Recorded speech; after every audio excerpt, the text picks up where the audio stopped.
Welcome to the first episode of The Art of the Trade. I'm super excited about our first guest. She's been a realtor for a year and a half, closed about $10 million in deals. Let's welcome LizzSmith.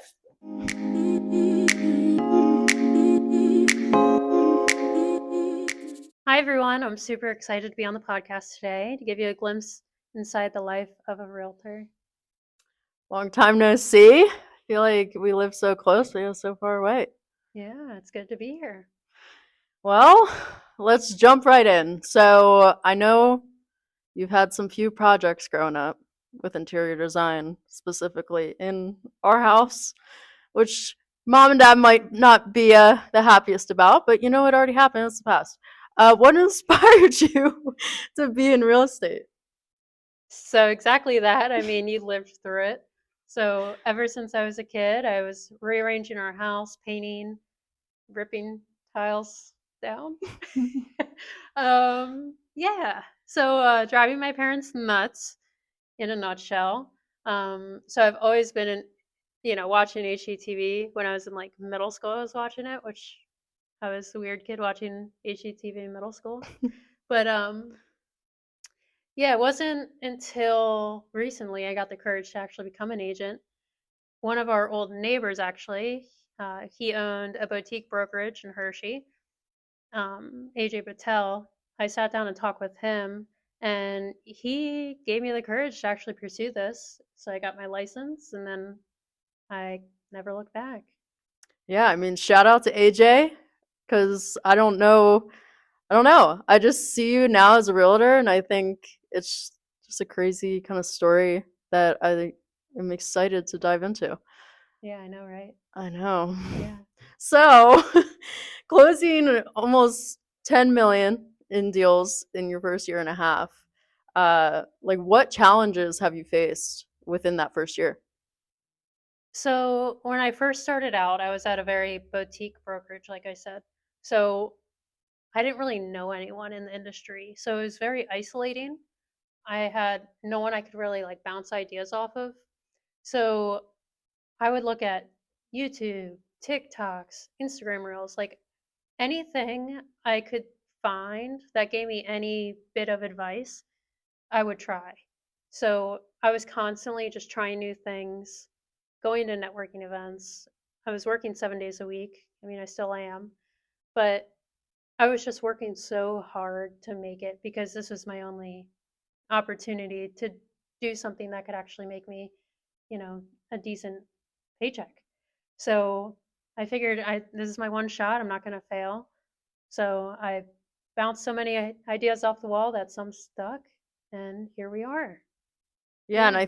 I think it honestly like goes back to like your foundation. So I think like the people around you honestly truly motivate you as well.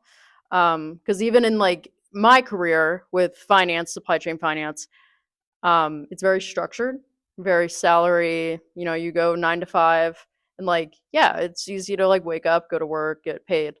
But I think like having that base of like family, friends, kind of motivating you, like, hey, Liz, you got it. Like I know it sucks, but like beauty is pain. I think that's like my favorite quote because even like I said, even with my job, like there are some days that are stressful, but we get through them. Right. So Well, and especially, so my husband, his dad is, you know, uh, well known in the industry, and I didn't know how blessed I was to be in his presence. And that sounds corny, but it's true. Until I got my license, really. So he founded Keller Williams in Pennsylvania. He started this brokerage that we're sitting right now, and that was a big part of me coming to KW. I was able to be side by side with this amazing realtor that sold 150 plus homes by himself per year. So that alone, not many people have, so I won't discredit that. But yeah, I've just been very blessed, I feel. yeah, and like I said, I can't see you doing anything else. Because even growing up, I'm like, hopefully she'll be in the housing industry or something. I don't even know if that's what you call it, but I don't know, seeing the bathrooms torn up, redoing the hardwood floors, I'm like, there's something here. You'd think I'd be a contractor. Maybe one day, you never know. You Maybe. could own, a construction home business with a real Mhm. estate and a mortgage. Who knows? Who knows? But I guess that segues to like if there's other people trying to get into real estate, what advice would you give them? So, the biggest thing that they pound into our heads is identifying your big why. So, your big why is what motivates you to get up and sell real estate, to get up and, knock on the doors, to call the people, to send the postcards. Because if you don't have a big enough why to motivate you, what's going to get you out of bed in the morning? Because your manager is not calling you. You don't have a manager. We're independent contractors. Hmm. So you really have to have a strong motivation behind you, whether that's your family or like for me, like we're in the process of buying another home. So, I want to set up that home how I want it. I want to get it ready so when we do have kids, they're comfortable. So that's really my big why. So identifying what motivates you is key. Awesome. And I do have to say, with your new house, you forgot about my bedroom. Um, Yeah, that's in the shed. yeah, you forgot that, oh, I want a bedroom for Greta so she can chill and Well, stay. there's one for that. So don't you Yeah. worry. I'm ready to I guess cat sit gnocchi and cannoli, so There we go. we'll see. But diving into the industry itself, um, how has the market changed within like the last year you've been here, or like even like the few months? So it's tricky because last year was an election year, which always kind of stirs up the real estate market. There's a lot of uncertainty that comes with that because we're not sure, which way the economy is going to swing. Hmm. So a lot of people wait to buy homes or sell their home until a few months after the election. So then we go right into summer, which historically it's always been a booming time because kids are out of school, people are okay to move. And then now we're back into kind of the winter season, which always stalls real estate because no one wants to move during snow, ice storms. Kids are in school, like I said, it's the holidays. So right now it's, a slower season. For me, not so much, but for industry wide, yeah, it's a slower season now. Nice. Yeah. You have been there firsthand, me moving in the winters and coming up to Boston, helping me move up there is not a fun time. Yeah, That's why I try when I did have leases, try to get them in January, July, yeah, and like, it might be hot, but I'd rather be moving in the heat, burning a few cows yeah. than the opposite. Well, when you said January, I think you're thinking about us because we're going to be moving in January. Yeah, So and I am you're going to be so helping not us. ready to get that phone call. Hey, help us move the bins. Yep, And you already know. being a nice sister, I'll do it for you. Thank you. As long as, I get just like a warm meal, Okay. just like Chipotle or something. Dollar menu. Or even like Texas Roadhouse, a porterhouse steak. Like, come on now. Sure. But I guess that leads to like the next question of I know you've been trying to get me to buy a house. We are looking, guys. But like she said, every time I think the market is the right time, it's January, it's December, and it is year end. And I'm like, I am not buying a house when it is snowing outside. So, what are some tips for first home buyers, whether that's like you just said, the right time to buy, or even just like setting yourself up for success? Yeah. So generally, you're going to need, decent credit. Hmm. 580 is really a threshold for FHA, but the higher the better. Um, Decent credit, save as much as you can. There are some great first time homebuyer programs out there that can actually give you grant money, um, like PHFA, Pennsylvania Housing Finance Agency. They can give you up to $15,000 towards your home purchase. So, um, but nonetheless, save money, Hmm. and just like dwindle down your expenses, like live below your means. Mhm. Don't go out and buy the Mercedes before you buy a house. Like, Mhm. it's just, in my opinion, not the right financial path to go down. Yep. So yeah, just do what they say. Save money, build your credit. So to some of you out there, if you know, you know. Don't buy the oysters, okay? Save the oyster money for a house because 5 years from now, you will thank yourself for buying a house rather than the oysters on the half shell. And you could be eating the oysters in your house. Exactly. Maybe with a side of caviar. There we go. You still have to try caviar. Yeah, one day. It's pretty good. But I guess that leads, to kind of, are you seeing first home buyers buying the move-in ready homes, or are you seeing them buy the fixer-uppers?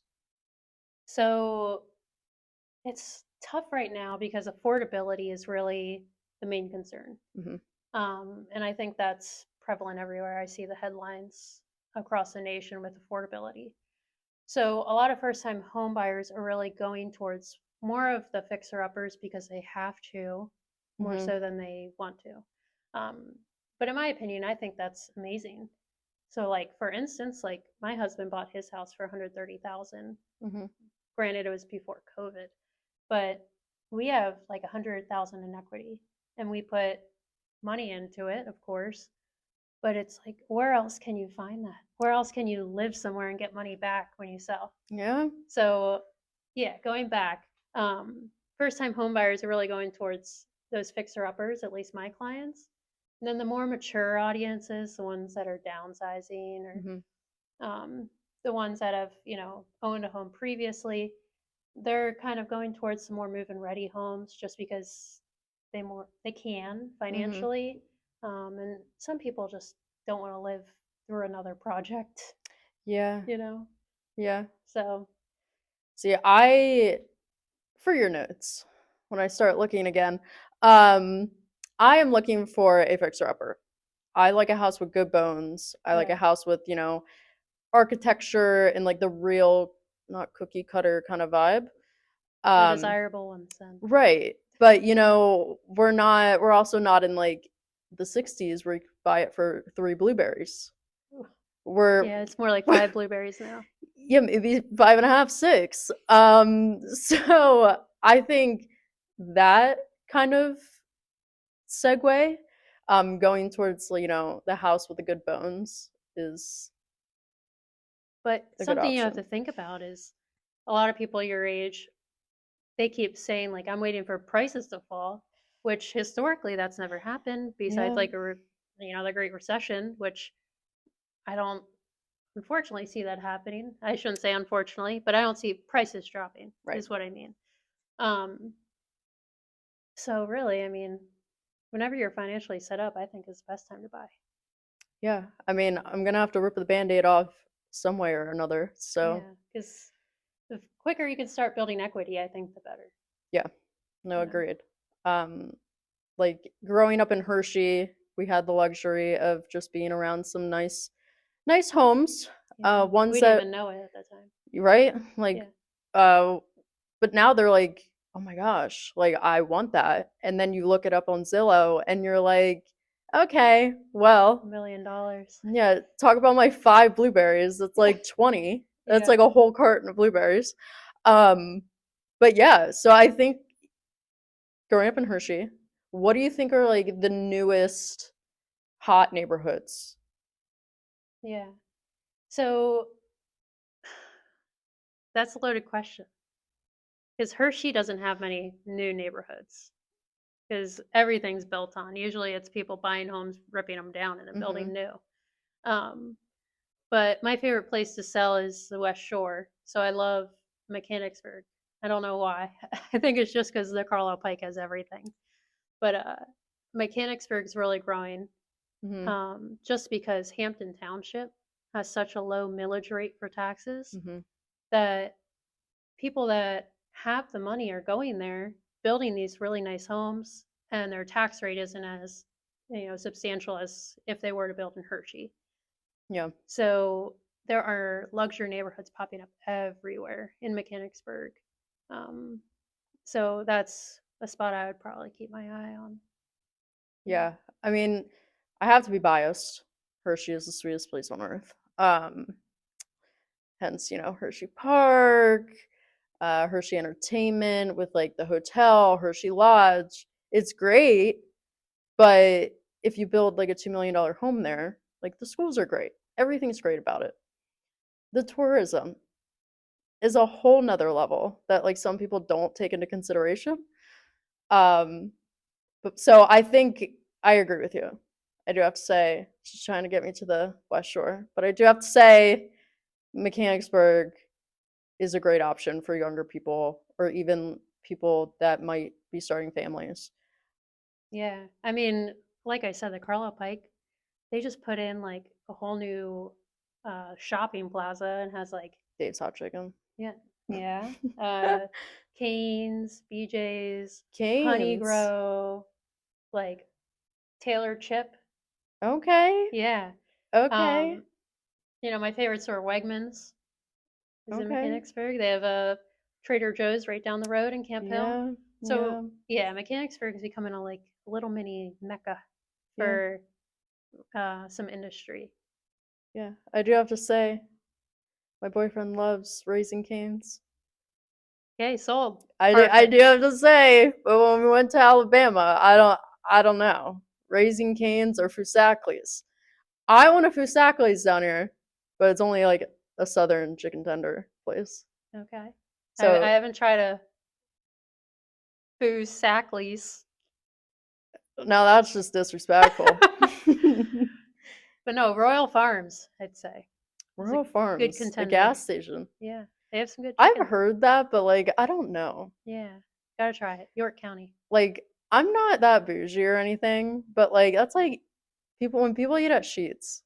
I'm Oh, like, maybe I'll try it one day, but like don't there's become a realtor. I'll say that. I'm like I don't know. There's like other oh, 'Cause, we've seen your car. yeah, many days I'm sitting in this office. I have my own office over here. Well, I share with another um, amazing agent. And I'll be so busy that I forget to eat.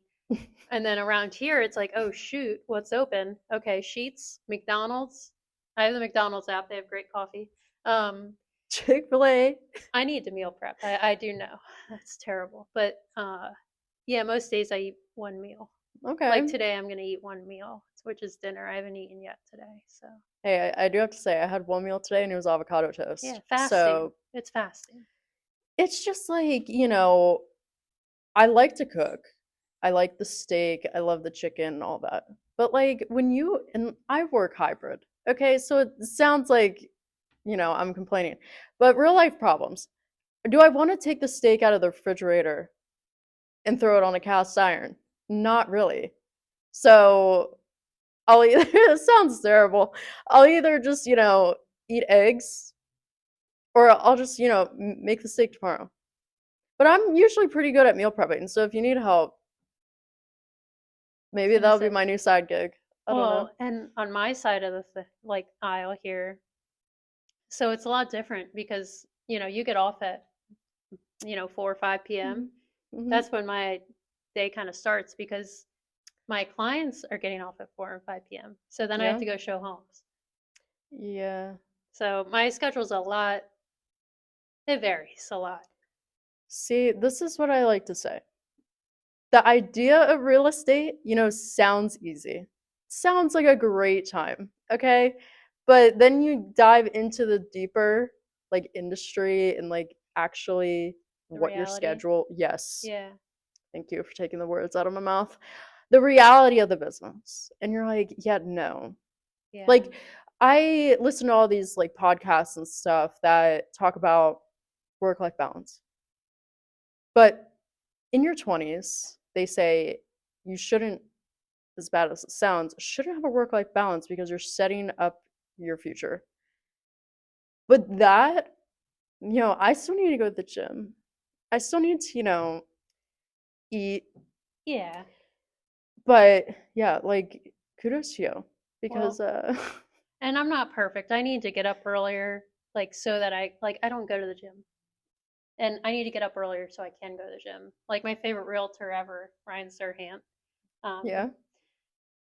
he gets up at like 4:30 in the morning every day. Okay. He goes to the gym, he is like so regimented Mhm. and so successful. And I look at that and it's like, I feel like that's how I have to be to get to the next level, Yeah. you know? I always say, health is not just like eating right, going to the gym. It's also like you have to get your mind healthy too. So I started going to the gym at like 6. Granted, I work hybrid remote, so it's a lot easier. I can just come home from the gym, open my laptop. Uh, but I have noticed from going to the gym over the years, like even in college, that when you go to the gym in the morning, yes, it's dreadful waking up. Like it's terrible. But then you think about, okay, I'm gonna feel great after this. And then you get home and you're like, okay, I already worked out. Like I feel great. Like if you sit in the sauna for a little bit, you feel great. Yeah. And then you either like shower, do your whole routine, and then you like already feel like you accomplished a lot. And then you have energy, and then you can have your McDonald's coffee or whatever coffee you desire. Um, because I don't know. I just think when I don't go to the gym, and my boyfriend can attest to this because I always say bad things. When I don't go to the gym, I'm just like a grouch. Like I feel like I didn't do anything. I feel like just like even when I play rackets, like if I don't go and like be active, then it's like I don't know. I just don't feel like motivated. I don't feel like you Yeah. know. I don't know. Yeah. No, I get that. I Our next house in the basement, I am dedicating a gym space. And Okay. I'm gonna get a sauna, preferably red light sauna, Okay. so that I have no excuse not to go to the gym. Okay. So it is in the plan for 2026. I do have to say, you can't bring your laptop into the sauna. So, But that's good. It'll give me a little bit of a break mentally because, like you touched on a little, like I don't have any vacation. I work 7 days a week. Even if I yeah, do go on vacation, my phone is still with me. yeah, So sometimes it does get a little exhausting. So, yeah. a 10-minute sauna session alone with no electronics won't hurt Hey, 10 minutes, me. this might be unhealthy, but I'm in there for like 25. I am so cold. I'll sit in there and like, I'll either start shopping, well, putting stuff in my cart and not buying it, or I'll just be like texting Jake, my boyfriend, if anyone knows, and be like, oh my God. He's like, how's the gym? I'm like, oh my God, it's great. I'm like sitting in the sauna.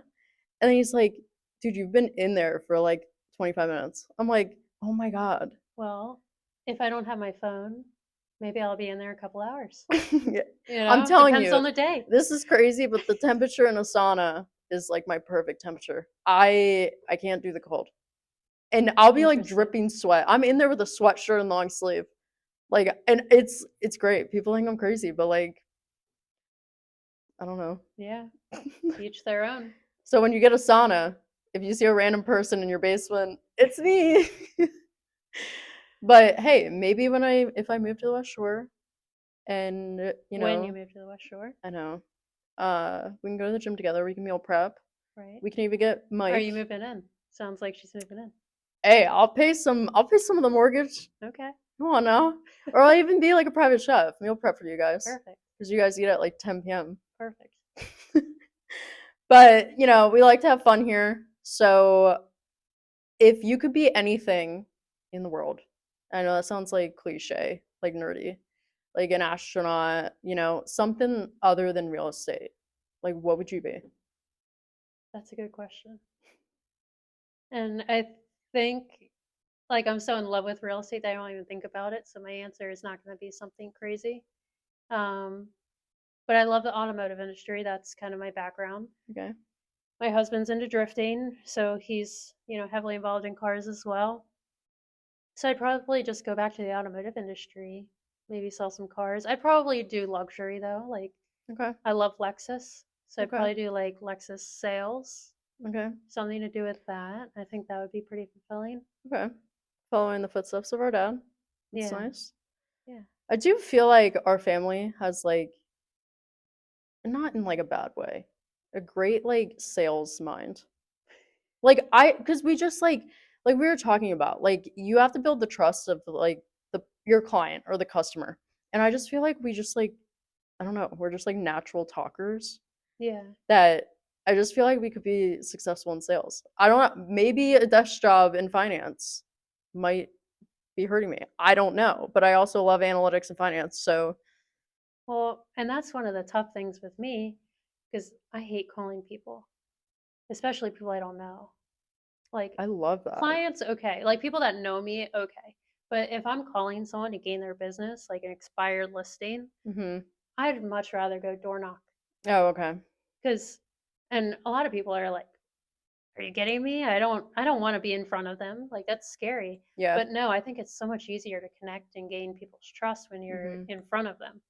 Yeah. And it is frustrating when I call people and they immediately get upset because I'm an agent. And sometimes I internalize that, but then I remember like, oh, like they don't know me. They don't know that I'm a trustworthy person that they should trust me. Yeah. So sometimes I have to give a little grace, but Hey, yeah. I do have to say I'm probably one of those people. Like the other day, never haven't applied for a mortgage in like a year and a half. Got a call from a mortgage lender, and I'm like, okay, so I pick up because it just said the phone number. So I was like, you know what, we'll give it a shot. I pick up, they try to start selling, and I'm like, in my head, I'm like, I don't have a house to Yeah. like put on the table. Like, what is going on? I'm like about to get in the sauna. Okay, back to the sauna discussion. And I'm just like, I immediately have in my head, I don't like this. Like, Yeah. I don't like, first of all, when it comes to houses or anything that's like a huge investment, I want to see the person. I want to see Right. the face. I want to talk to you like this because then I know what you're doing on the other end. Like, I don't know if he's like writing down or like has my like LinkedIn profile up on the other side. Like, I don't know what he's doing. Yeah. Um, but no, like I totally agree. I think like if I was in the field, I would just get out there because worst that could happen, they just shut the door in your face and you just move on to the next one. Like there's clients all over like neighborhoods and areas. You got to pursue them. Right. Because every no leads to a yes. Right. Like statistically, um, like I said, the agent I share an office with, he shares like some incredible insight on what he does. Mhm. And he's very analytical, so he knows how many no's approximately it takes to get to a yes. So he's like, okay, I just have to call 17 people on Mhm. average, and I'll get one yes. So knocking on 17 doors, you eventually get a yes. Yeah. So don't get me wrong, I've had people yell at me. I had someone call up to our brokerage here and tell them that they're going to call the cops on me for knocking on people's doors. It's Okay. yeah, it's been fun, but you just can't let it discourage you, Yeah. because they don't know me. They don't know that they should trust me. Right. But you know, So guys, if you ever take advice, just call everyone. Just call. well, there is a do not call list too, but well, that's a whole nother story. Yeah. But that is very interesting Yeah, because I'm glad I haven't gotten any calls from realtors yet. yeah, Not even from you. Not even like a how you doing. yeah. I'm more of a soft sell. You Okay. know, Okay. So I just like text you, hey, I'm looking, and then you'll just spitfire me a few listings. there we go. Yeah, Got it. exactly. Okay. But like you better come to my house or like the door, knock on it because now I want a door knock. Okay, I'll come in my garb. I want a door knock. Like I want to be like, oh my god, it's LizzSmith. I'm honored, and then have it on the ring camera so then we Okay, can record it. noted. Okay, perfect. So like to close up the pod, we're having a great time, and I do have to say a lot of insights about real estate that I did not know, even being your sister, being very close to you. I feel like I don't know much about the industry itself. And now that I know that you door knock, this is great. And that you don't eat. So that's another great thing. My husband doesn't like that, but yeah, Yeah, he's really gotten on me. yeah. I hate to say this, Michael Smith, cook your woman some meals. Okay? But I think now that he's kind of in the industry, he kind of understands where I come from now. Okay. because before he was in a 9 to 5, Yeah. but now he's a mortgage lender. We work together a lot, thankfully, um, which he's also like an entrepreneur. So he kind of gets the ups and downs of everything and how busy we can get Yeah. and how we have to whip out our laptops. Like I was doing a deal before we walked in the Steelers game, and I couldn't get a reception because there's so many people, and I had to get signatures or else our deal wasn't gonna go through. So yeah, it's fun stuff. No, the best one is when we were in Newport, Rhode Island. Yeah, I've been waiting for this trip the whole year.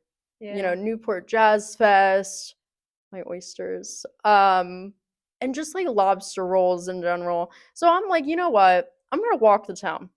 I don't know anybody. I'm very like, I'm gonna go to this hot dog place. Haven't had a hot dog in a decade. And what is Mike and Liz doing? Mike is submitting a mortgage application, and Liz is working with a client trying to find a house and put a bid. Well, yeah, we were. Well, and that one was crazy because I had to go back to the hotel a bunch of times because we kept negotiating, and the agent wanted it in writing. They won't verbally negotiate, so every single time I had to go back and modify our offer. So it was crazy. I think I rewrote that offer 3-ish times before it was finally accepted. So Yeah, that was insane. Because even before we went sailing, they, you know, tricked me into going on a sailing lesson with them. And mind you, I am scared of the ocean. I'm scared of the bay. I'm scared of really any body of water but a it was a pool. great time. It was a great time. The whole, like, I'm pretty sure we were almost late because Yeah, of real estate. Which, got to make money. like they say, money never sleeps. But, you know, Yeah, sometimes it can be frustrating in those moments, but gotta make money. right? And Yeah, you got to help your people, right. They're depending on me, so right? Because it's not like you're selling them like an iPhone. You're right, selling them their forever home that they're right, gonna build memories in. right. So, but yeah, so like, where can people find you if they want to, buy a house or just get kind of more information on Keller Williams or Yeah. you? So I service all of Dauphin, Perry, Lancaster, York, and Cumberland counties. So it's a mouthful. In Pennsylvania. So if you're looking to buy or sell in those areas, or if you want to become an agent with Keller Williams, feel free to reach out to me. I'm on Instagram, List with Liz, Lizz. You can text me, call me at 717-315-4720, or you can just email me too. It's Liz with two Z's, Smith at kw.com. Awesome. And I do have to say, even if you're not looking right now, I would just reach out and you can get on, I believe it's Keller Williams kind of like emailing list, Mhm. and you'll get houses almost every day or week of just what's in the market. That's Yeah, like what is tailored to you. So like I signed up like I said like 2 years ago. I'll be like I'm back to the sauna. I'll be in the sauna looking at a Zillow listing and I'll send it to Liz like, "Ooh, this is nice." And then we'll always joke around about it. So that I highly recommend that. So then you're always in the know of what the market is holding and you know, maybe one day you'll be in the sauna and you'll right. be like, "Hey, Liz, I'm actually wasn't planning on doing this." Not saying impulse buy a house because that's kind of ridiculous, but you never know. Never know what the future holds. Yeah, and before we wrap up, I think the first step in buying a house should not be calling me. It should actually be calling your lender or a lender, a Hmm. local lender preferably, because even if you're not ready to buy now, they'll be able to tailor like a plan for you to get ready to buy. So if your credit needs help, they'll help you with that on how to get on the right track, or they can really help you along so that when you're ready, then you can call me and then we can get to work. So, Sounds good. Well, I will keep that noted because I need a new mortgage lender. right. So maybe Mike can help me with that. But yeah, so thank you so much for coming on the pod. It was very insightful. Like I said, I did not know this much about real estate prior to the call. Because like I said, everyone thinks real estate's so easy oh my gosh, you just list a house and sell it. Yeah, Like, I wish. what's the big You deal? make millions of dollars. Right. Like Ryan Serhant. Like Yeah. I watched Owning Manhattan season 2, and yeah, that was intimidating. I could never do it, but I'm glad that you're in it. So But yeah, thank you for having me. It's been great. I'm honored to be the first guest on the podcast here, and I'm excited to see where this goes. awesome. Well, guys, thank you for tuning in, and get ready for next week for our next guest, which I'm sure you might not know, but you can put two and two together. So see you next week, guys.